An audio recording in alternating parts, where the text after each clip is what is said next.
यदि सर्वगतो देवः, जो सर्वगत हर जगह में है, इसको ऐसा समझो, पृथ्वी कहाँ है, वायु कहाँ है, अग्नि कहाँ है, जल कहाँ है, ये प्रश्न बनते हैं। आकाश कहाँ है, ये प्रश्न नहीं बनता। अब देखो, हम कहाँ है, ये प्रश्न बनता ही नहीं। हम कहाँ नहीं है, देखो, हमारे सिवा किसी की सिद्धि नहीं है।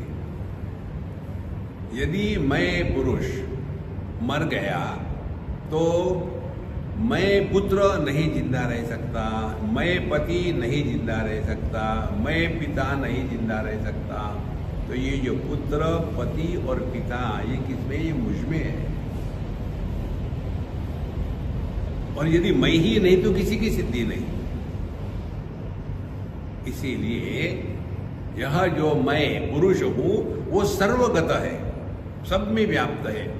पुत्र में भी वही है, पति में भी वही है, पिता में भी वही है। देखो, जैसे दृष्टि सर्वगत है, सभी रंगों में वही व्याप्त है, सभी आकारों में वही व्याप्त है। और इसीलिए दृष्टि कैसी होती है, इसका ना तो आकार है, ना तो प्रकार है, ना तो कोई रंग है, ना तो कोई रूप है। यदि सर्वगतो देवः, इसीलिए स्थिर है। दो सिद्धांत समझ लो। पूरी दुनिया को समझना है तो केवल दो प्रिंसिपल्स हैं, ज्यादा नहीं।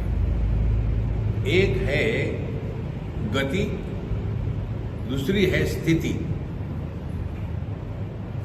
बिना स्थिति के गति नहीं हो सकती।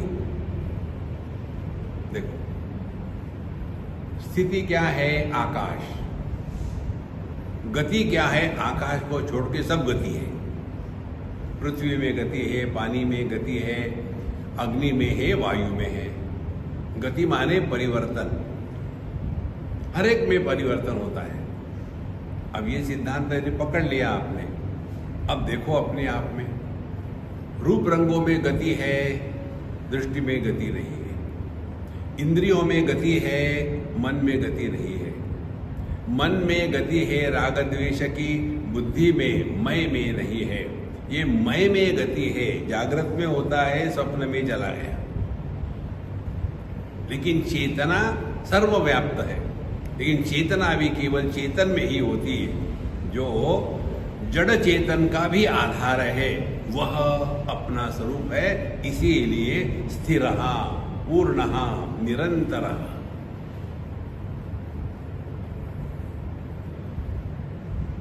तो जो जो परिवर्तनशील है, उससे अपने आप को बचाओ। ये दुनिया हमेशा ऐसी ही है, ऐसी ही रहेगी। उसी में फंसे हैं पूरे जीवन। इसीलिए ना कुछ पाना है, ना कुछ खोना है। अंतरम ही न पश्यामि स बाह्याभ्यंतरम कथम।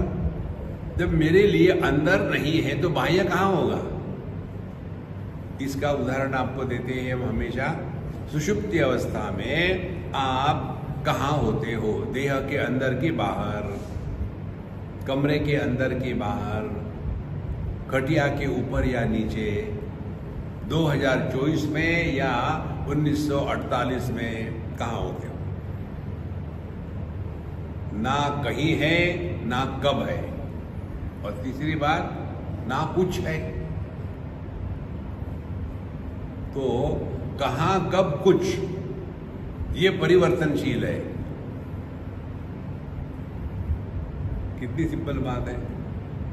आपके लिए सिंपल होगी, जब बच्चों के एडमिशन नहीं होती स्कूल में तब पता चलेगा। तबला बजा के रो।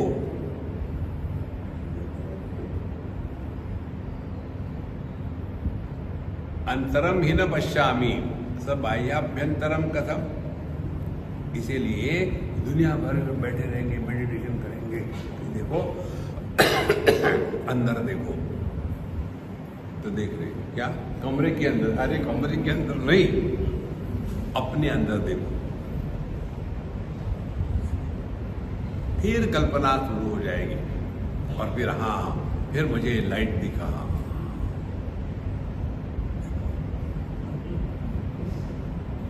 ये भी एक्सपेरिमेंट हमने आपको बताया था। मुझे खुशी इस बात की आप कुछ करते नहीं हो, आई कैन रिपीट इट। कोई भी लाइट के तरफ थोड़े समय तक देखो आप,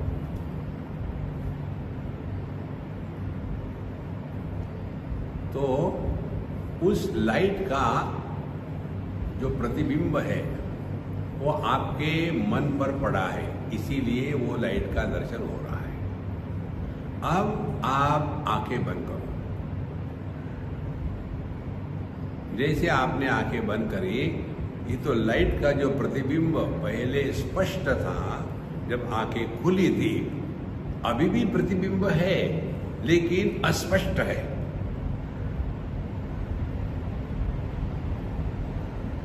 और जब आप आंखें खोल दो तो आपको बाहर का सब दिख रहा है। अब ये खेलो,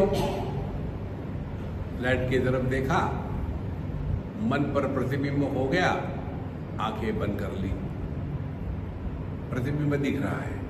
आंखें खोल दी, दुनिया दिख रही है। आंखें बंद कर दी, प्रतिबिंब दिख रहा है। आंखें खोल दी, दुनिया दिख रही है। तो आप कौन हो? जो जागृत का भी प्रकाशक है, जो स्वप्न का भी प्रकाशक है, और इसीलिए इनसे परे है।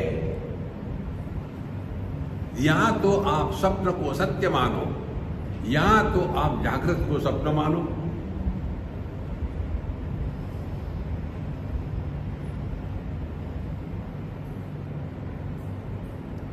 अंतरम ही न पश्यामी, हमारे लिए अंदर अंदर कुछ नहीं है।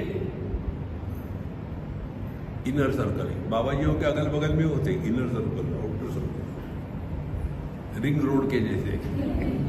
अंतरम ही न पश्यामी, बाह्याभ्यंतरम कथम, तो इसीलिए अंदर बाहर का चक्कर है ही नहीं, क्योंकि सब का सब मुझ में ही है। मयि एव सकलम जातम, मयि सर्वम प्रतिष्ठितम, मयि सर्वम लयम याति तद ब्रह्माद्वयमस्म्यहम्। पानी कहता है कि समुद्र और लहरें मुझ में है। मयि एव सकलम जातम, मयि सर्वम प्रतिष्ठितम, सबके सब मेरे कारण ही है। और जब यह लहरें टूट जाती है तो कहां जाती है? समुद्र में नहीं, पानी में जाती है। देखो समुद्र कहां है? पानी में है। और हमारी दृष्टि क्या है? समुद्र में पानी है। यही तो उल्टी बात है। समुद्र नाम की कोई कटोरी नहीं है कि जिसमें पानी रखा है। हमने पानी को ही समुद्र कहा है। देखो, अंतरम ही न पश्यामि स बाह्याभ्यंतरम कथम।